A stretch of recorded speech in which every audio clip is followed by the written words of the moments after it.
What's up, ladies and gentlemen? Thank you for tuning in. My name is DJ Boozadelic, and I have back with me again for the third time, none other than my main man, Mr. Unk Tu, Aumun, aka The Last Pharaoh. Brian Poe, what's going on, my brother? Hey, I say Nataru, my brother. How's everything going with you? Oh, can't complain, man. The fair. So, Yeah. tell me, man. So, how are things going? I know last time, well, I haven't talked to you since you've been through a couple of hurricanes, and Right. I saw you with a Yeah. bunch of debris on your property, and I know you've been putting out some Woo. new music. You sent me a couple of songs that I put on my mix, and so I just wanted to see what's up with you. But first, before we dive into that, I want to remind the viewers and the listeners out there, if you like this video, make sure you hit that like button, make sure you hit that subscribe button, and don't be afraid to share this button. All right. So tell me what's good with your brother. Well, as of this moment, for the interview, I'm actually putting together a guitar. Okay. So the Matter of Pharaoh fact, guitar. I'll bring it over here. A little glimpse, give you guys a little glimpse there. Okay. I see it. Nice. Yeah. This is I'm building this for Franny Butcher, aka Fran the Empress of Art. Oh, I didn't know the Empress played. All right. Oh yeah, she plays a little bit. Okay. This is as I did this as a thank you for all what she's done. She's the one that came up with the Pharaoh logo that I put on the headstock of the guitars. She did a little bit of the little Pharaoh art advertising. She's designed those, and I put them out there. I usually put them out there on my posts, usually on my morning posts on social media. I'll throw one of her Pharaoh guitar advertisement graphics, and get it in their minds that I'm doing them too. All right. Well, I really appreciate the fact that you turned me on to her because she came up with a couple of nice pieces that I use for my art or my cover art on my projects, and been Oh, getting oh lots of yeah, compliments on there. oh yeah. She what I like about her is very her style is very fluid. It's not like it doesn't never look like cut and paste. Right. It's very fluid. It's a fluid. I mean, what she done for me, and it just always been a gradual improvement every time.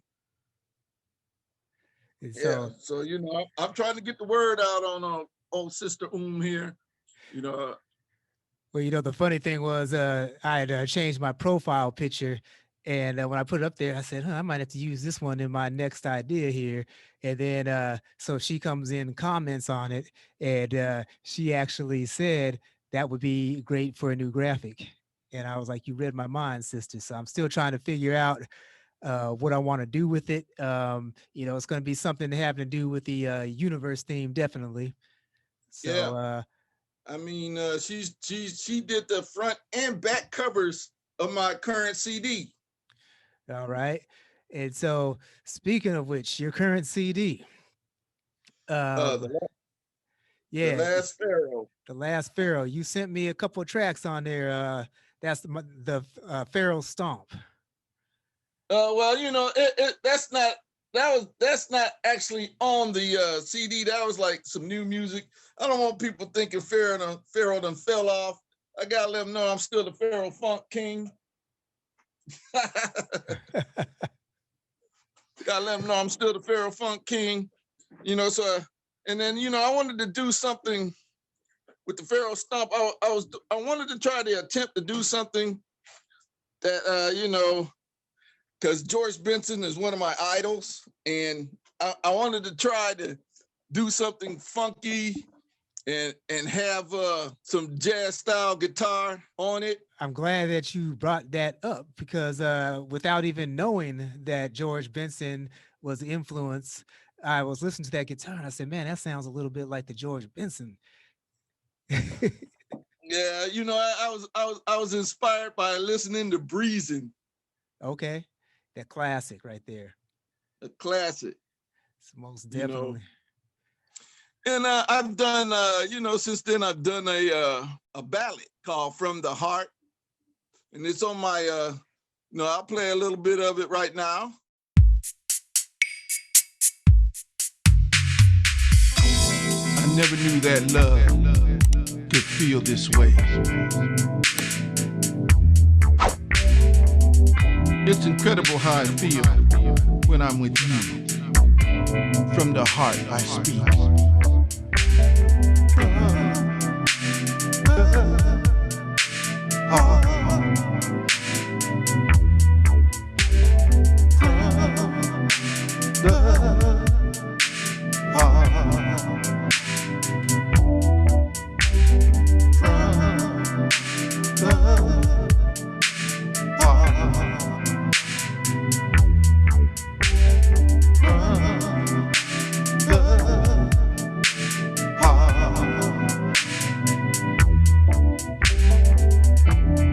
I never knew I would fall in love,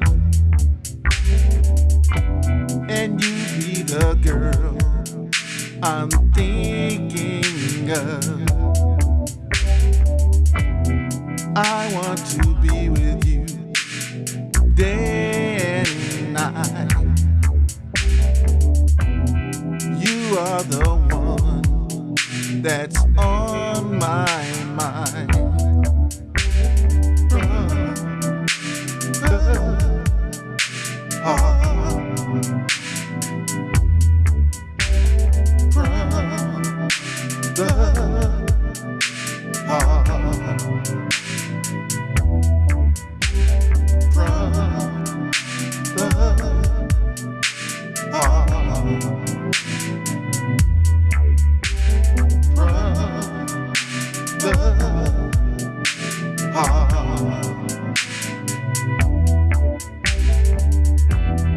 I never want to see you cry.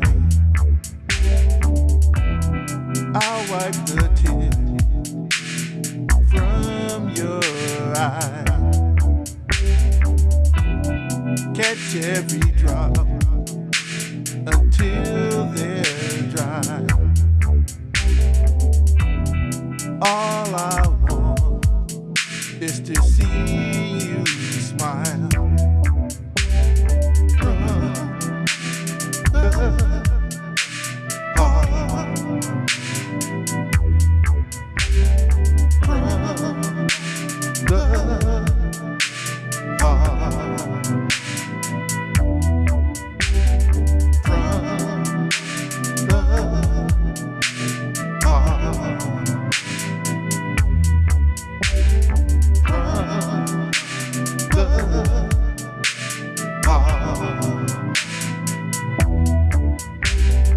Touching you, holding you,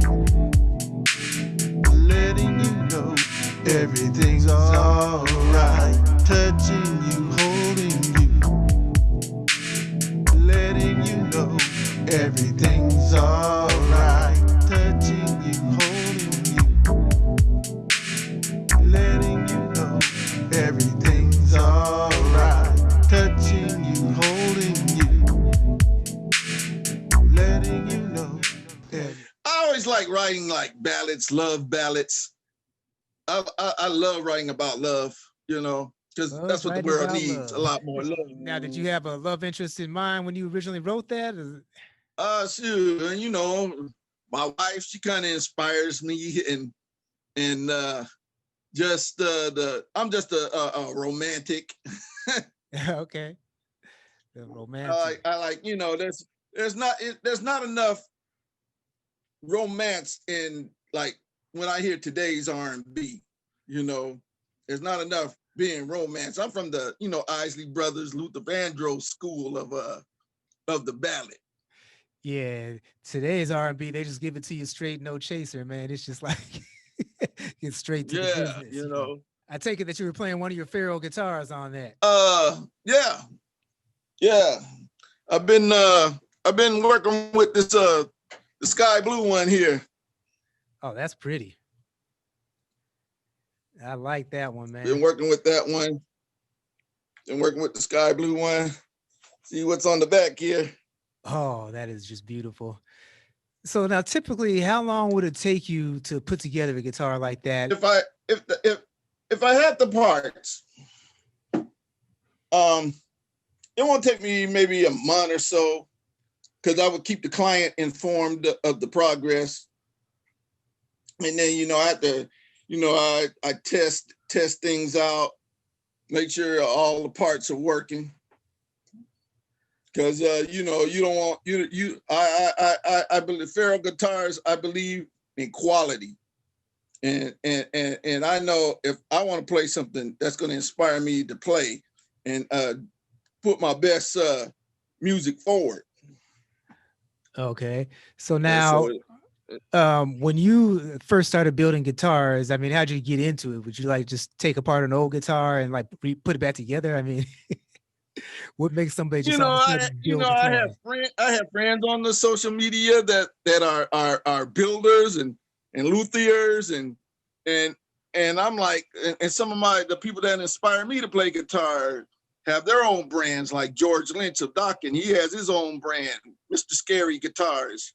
And there's another guy out there, Dean Cassione. He has his own line, DC Guitars, you know, and Rick Morzini. He has his own line of guitars. So I'm like, if they can do it, I can do it. You know, the hands-on, since, you know, being a novice, you know, I took apart one of my girls here and put an upgrade on it. And that's how I learned the about the electronics and everything. I see. Because it's a learning curve. And you know, I have a Telecaster here that I upgraded all the parts. But when I get to the electronics and the especially the pickups, it's it's still kicking my butt. Oh, okay. But the Strats, you know, I don't have no problem with them. Okay, so it's not as easy. And then, you know, like it's not an easy thing. The hardest thing was learning how to solder. Oh, learning how to solder everything together. Yeah, that's what I was gonna solder everything. Yeah, that's what I was gonna ask. So not just as easy as like taking the old pickups off and just taking another set of pickups and putting them on and dropping a little bit of lead on there, right? Or not lead, but with the solder. No. Okay, I was wondering about that because when you were putting up your different pictures and I was seeing his various phases, I was like, oh, there's a little bit more you know, hookups in there than I thought, because I've never actually taken one apart. Yeah, I mean, you know, you have to ground everything. You have to make sure everything's soldered on, because if you don't and you plug the instrument up, you're going to get a lot of noise out of it. Yeah, you get that. You know, you're going to hear the natural 60 cycle hum that they give off. But if it's not grounded on and everything's not grounded, you're going to get a lot of noise. You'll get a lot of noise. But if it's grounded correctly, and then when you hold it, everything should quiet up, and you play it, everything's crystal clean. You know, I test the electronics out even before I put strings on it. You know, you got to make sure, because the guitar pickups are nothing but like microphones that pick up the vibration of the string. And then you got to make sure so I tap it with a hobby knife. And if I can hear the pickups when I put it through the various switching positions, then I know I'm good to go. And then, you know, you hook it correctly to your input jack and you're good to go. For a good example, and I've been posting this one up because I think this is the closest I've come to perfection on these instruments, is this one here, the one I call the Blue Beast. Yeah, Now, see, that one, I feel like I've seen every phase of that guitar being built.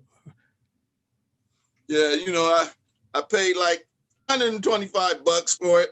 You know, it's a bottom of the line Yamaha Pacifica. This is the one Yamaha kind of puts out in their little starter kits with everything. And but you know, I did my thing on it. I changed out all the tuning machines. I changed the nut. I put I changed the string tree, all Graph Tech products. I use Wilkinson tuners, and then the pickups here, if you can see, you know, I'm crazy about a eBay store called Guitar Madness. Now I've been using their pickups for like a few months now, and to me they sound great. I mean, they're incredible.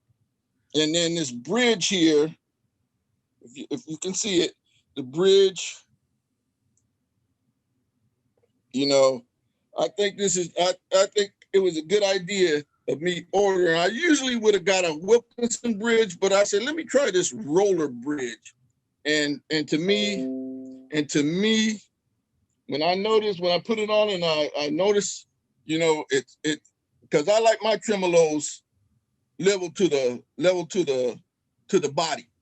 And I like them. They, you know, they got guitars. They and I have a couple of them with floating bridges. But the trouble with floating bridges is that they tend to stay out of tune a lot. You know, because you go back and forth.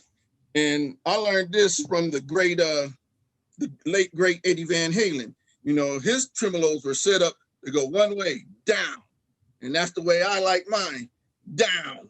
Going down instead of up, pulling up. That's the way Steve Vai likes his. You know, he likes his tremolos floating so he can pull up, and I don't like that because it goes out primarily with the systems they use. You know, the Floyd Rose systems, they tend to have crappy tone, and they have to do a lot of tweaking on it to get the tone right. You know, so I'm trying to blend the best of the traditional, like the old Fender style tremolos with modern touches, such as the locking tuners, instead of having a locking nut, which they call double locking. But to me, electric should be almost like an acoustic. You know, the string should breathe all the way through the neck through body. I mean, I say if you can't hear that acoustic ring, it should have a nice acoustic ring. You probably can't hear it, but I can hear it. And it should have a nice acoustic ring. And if it doesn't have that nice acoustic ring, it's not even worth plugging in. It's gonna sound like crap. But I played this guitar, and I'm surprised at myself in this. You know, I'm surprised at the tuning stability, and that's what I noticed. And it sounds rich, and doesn't sound empty or thin. And I'm gonna have a lot of fun playing it. All right. So my next question, are there any plans on making a Pharaoh bass? Down the line. Okay, Down the line, I'm gonna start getting into the world of basses, you know, I got an idea. The bass I want to design is gonna blend a lot of my favorite basses, like the Rickenbacker bass and the jazz bass and the P bass, and I want to have something that encompasses those basses. All right. So when you get to that point where you start making basses, I want a 5-stringer. 5-stringer. Like I did with this one here, the Blue Beast here, you know, just bottom of the line Yamaha, bottom of the line. And then, you know, you pay like $100 for it. Now I made it worth twice as much. Talking about your new album that you have available here. Are we going to listen to some songs on that one? Okay. Matter of fact, I pulled it up on the computer here. And well, I like to play the single, Pure and Uncut, The True Light of Funk. It features I like to call him my nephew Pancho, and he's playing the electric piano and keyboard bass, and he's absolutely killing it on here. Unk to Aumun, the last pharaoh, and I bring the light. The light of funk. The true light of funk. Bringing the light. The true light of funk. Out of the dark, we can see it all. Stand together, you can rise, not fall.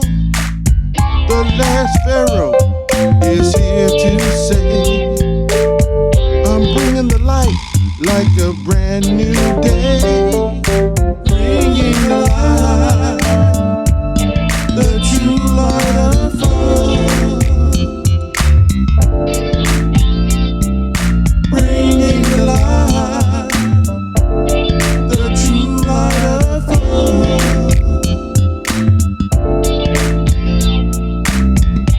Free your mind and your spirit too.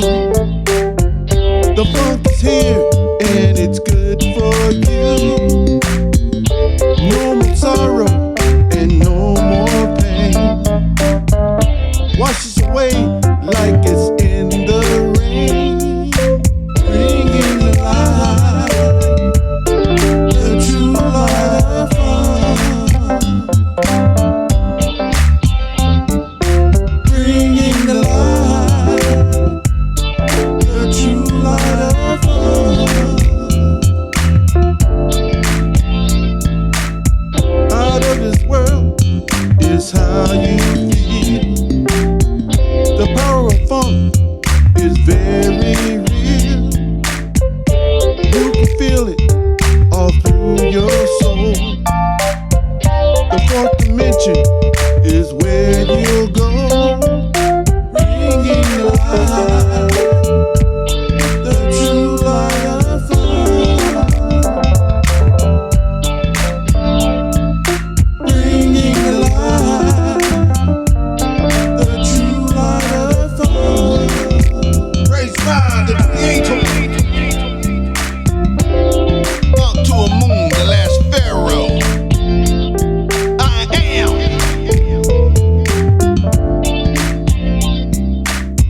Keeper of the true funk energy. Bringer of the true light of funk to the universe.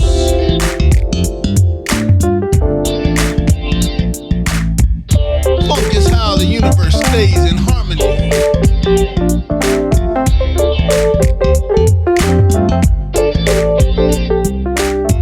Wishing all funkiness, peace, and universal love throughout the cosmos.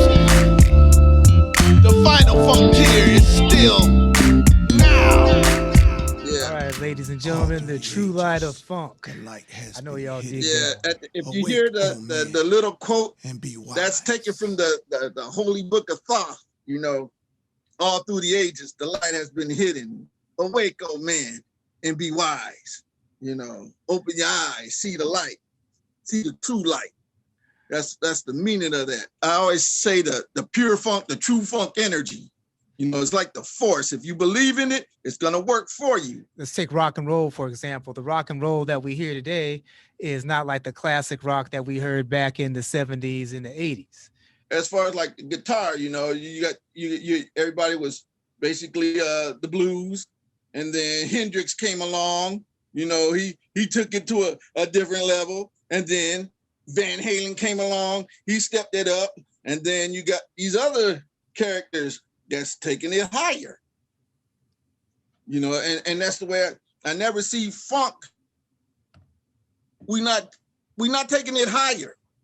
That's I see people imitating P-Funk, imitating Prince, imitating just they stay at the ground level when you need to uplift the level and just take those influences and turn them into your own thing and maybe add some outside influences and just take it even higher. Imitation is the highest form of flattery, but it also shows the lack of originality. No one's being original. And that's what I try to stay away from sounding like someone else. You know, I don't even listen unless I want to get inspired. Then I'll listen to like some P-Funk or Cameo, because I love Aaron Mills and his bass lines. I love Slave, you know, R.I.P. Mark Adams. I love those bass lines. And if you really hear my bass lines, they really, you hear that Cameo P-Funk, that Slave, without trying to imitate them. I would like for them to embrace it. You know, nobody hated on Van Halen when he played Eruption. You know, they like, hey, he's got something here. We need to follow that. I mean, you know, you don't have to necessarily sound like me because that would be hard to do. But you can learn to do your own thing. Learn to take the influences, you know, like one of my influences, Roger Troutman. I would love to use the talk box, but I'm not going to sound like More Bounce to the Ounce doing it. Explain that process. I mean, how do you go? Because I know typically people, they learn how to play songs that they know. So, well, it's you know, like I try to find a lot of unusual drum sounds, and I like the Middle Eastern drums. Sometimes if you really listen to it, it's played a little too fast, but if you slow it down a bit, you're like, all right, I can work with this. And then you throw a nice keyboard melody or a synth line or a nice bass line. And then what I like to say, what makes the Pharaoh Funk magic is I put the flute in there. I put the flute sounds in there. And, you know, I try to make it sound Middle Eastern.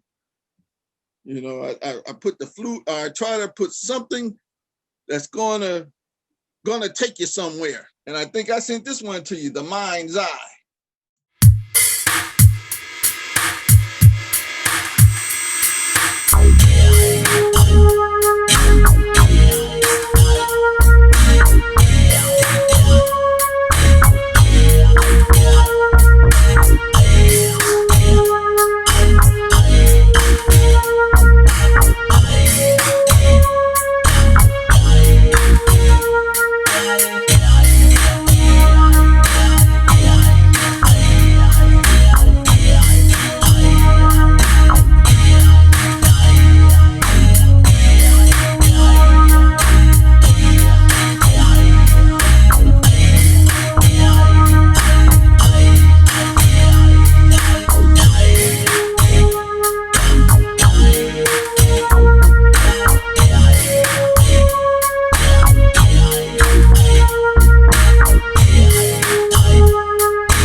out to his brother Jimmy Kimball, aka Rapadelic.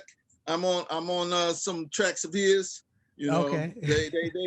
they were there when I was, you know, pulling it out of the mud. You know, and we collabed on a few things. So we've always, me and OD, we always wanted to do this. So it's coming, and it's going to be a banger. All right. You know, Well, the Pharaoh magic with the entertainment, you know, magic. We're gonna make it happen. well, I look forward to that. Destiny, Holly Brock. I mean, I got music for her. She's the one that I like to give her a shout out for helping me finish up The Last Pharaoh, because I needed a voice actress, and she came in and killed it. Oh.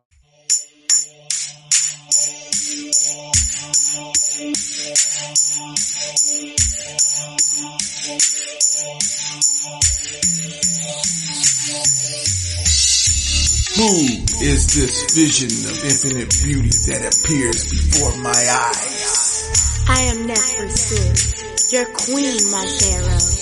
Is Pharaoh not pleased? Please cannot say enough. Falling in love is what I can say. Your words touch me, my Pharaoh, but I have yet to understand the meaning of love. I was created for you, not born. Alone, I have ruled New Egypt in the space-time continuum. Alone have I watched the universe from Jubal to Alpha Centauri and all worlds in between, and kept harmony with the true funk energy given to me by the gods themselves. But it's all in peril because of man's pettiness on Geb the earth. Now I must make that journey. You don't have to make that journey alone, my Pharaoh. Allow me to be at your side, to comfort you, to love only you. The only answer to your words is yes, my queen. We will learn about love together.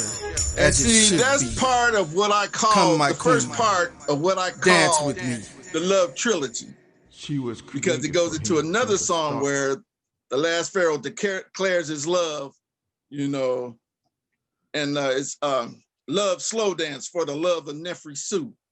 And then it goes into another song that's called How You Make Me Feel, you know. Okay. So it's a love trilogy right there, Nice. you know. Yeah, I love that skit, man. First time I heard that, I was like, this is cool. Yeah, I you know, yeah, and it, to me, it has one of the most hardest, funkiest bass lines ever. So now those people down in your area, or are you just doing all this stuff through the internet? Yeah, through the internet, social media, you know, OD and his brother, they're out of Detroit. Right. And now Destiny is here in the area, you know, and I'm looking for the world to hear her. You know, she's got the look, you know, she's a diamond in the rough, and I'm gonna polish it. But the single that I want to put out with her, it's gonna be a duet with me. It's called Until the Sunrise. And it's a nice little funky neo soul style track. So yeah, I'm looking forward to doing that one. All right. Well, that should be a great listen. Once you get that one completed, I'll be looking forward to that one. So now I want to shift gears a little bit, because I see from time to time you're putting posts up. You're a frontline worker during this pandemic. And I just wanted to say thank you for what you're doing. You're out there putting your life on the line every time you go into work. And you know, just while you're talking about that, you know, last week I was supposed to go to work, but somebody, you know, at my job, they had tested for the COVID, so they had shut the whole place down through the Christmas holidays. So I've been off work for the next 10 days, but I get paid for it. So that's the good thing. Yeah, get paid and go ahead and create. Yeah, that's how I do it. Either I'm in the studio doing my thing, working on a guitar or something, or I'm out there in my yard cleaning up after Sally. So yeah, man, I saw that debris that was in your yard, man. I was like, man, my brother got some work to do. Oh yeah, it's gonna take a while. I mean, I thought Ivan was bad, but Ivan was kind of light compared to Sally.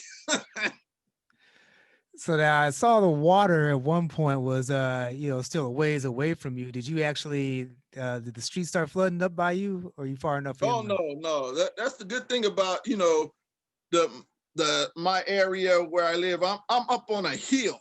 Okay.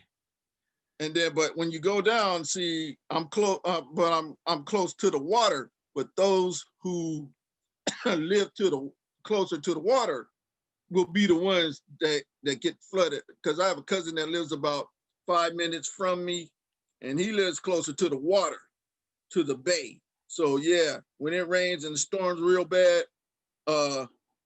they catching the flood. Oh man. 'Cause, Now I my deal, my thing is the wind. You yeah. know, and when it comes, I deal with a lot of wind damage, and right now, I still have some trees that really got tore up by Sally, and I'm trying to work on a plan to get some of these trees limbed up so they won't present danger, because like these I have pecan trees and oak trees, and these storms weaken them and weaken them, and along with the insects and woodpeckers, they killing the trees, and the trees get diseased. So if you get a bad storm, even like probably gonna get a storm tomorrow, if the tree's weak enough and brittle enough, it's gonna snap. It's Hopefully gonna not. snap. Hopefully it's far enough I away mean, from I your had to house. deal the other day. My neighbor, you know, he showed me where one of my pecan branches fell. It fell between my yard and his yard, and it was the termites destroyed half of the branch. I was out there the other day cutting at the remainder of the branch. He did half of the branch because it was a pretty big branch, and I did the other half, and then let me. That was the job. Thank God I got a good chainsaw, but I need something bigger, especially because I got a lot of trees. I'm probably the only one on my street here with a rainforest. Oh no. I mean, I had one tree that Sally tried to pull up out the ground, but if it weren't for the roots of the tree would have fell all the way and it hit the power lines and everything. But the roots, it was just leaning. It was a good sized tree, and it rocked back and forth, and yeah, you see the power of nature, of the gods when they're at war. You see the power. Yeah, definitely see it. And luckily I live in a part of the country out here in the Northwest where we don't get those kind of storms. I mean, we get some wind storms through here every once in a while, but everybody's pretty much prepared around here for that. It's just not like a big ass hurricane coming through and disrupting life. And I live far enough away and low enough in elevation where snow's not really an issue, all that. So even though our winters here are like just kind of cold and wet, our cold isn't freezing cold and our wet isn't like monsoon wet. So I Yeah, think, but yeah, I've seen what the powers of hurricanes can do. I've seen steel bent, solid steel bent like nothing, like tinfoil. right. Big giant telephone poles snapped like toothpicks. I've seen the power of the gods, firsthand. I've seen boats blown out of the water in someone's front yard. And when I see those pictures, I'm just amazed. It's like, man, the bay is like, a few hundred yards away, and now this boat sit up in that person's front yard. Yeah, I mean, shoot, I haven't seen it. I mean, so yeah, between flooding, which in the low-lying areas, and the wind damage, because thank God, the Creator, that I have palm trees, and palm trees are the most storm resistant of trees. Yeah. And and if it weren't for those, it'd have been worse. I A could lot just worse. imagine. You know, the night of Sally came in, I was looking out at the window, and I got two big pecan trees. I saw one blowing in the wind, and I didn't see the other one. I said, "Oh God!" And I was thinking about my neighbor, and I said, "As soon as first light, I'm going out there and check on it." And I went, and as soon as first light, I went out there and I checked on it. I checked whether it fell, and by the grace of the Creator, it fell right in the between my neighbor's work shed and his house. Wow, that was So all he had to do was he cut one half. He cut most of that, and I think I cut the other half, like this branch that had the termites. mm. Yeah. Now I was like, ooh, I was more worried about him than anything. Yeah, well, that's luckily the Creator was watching out after y'all and kept you Mm-hmm. from sustaining any property damage or loss of any human life. Yeah. Yeah, I'm definitely thankful. I mean, but the immediate response afterwards was pretty good, you know, because we was without power for at least about 2 or 3 days. Wow. You know, everything. You know, I had to charge my phone. From my car to have power from my phone. Until, you know, I was without internet and everything, and then, you know, let me see, Sally struck that Tuesday, and we had power by Thursday. Oh, okay. And like that, the power just don't go out. They shut the power off. Uh-huh. Because if they're gonna have fallen lines, you know, they don't want nothing activating, sparking or anything.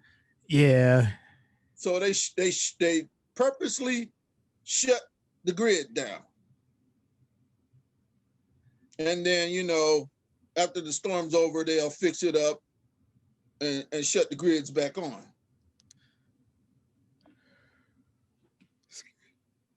Sorry about that. I gotta cut that part of it out.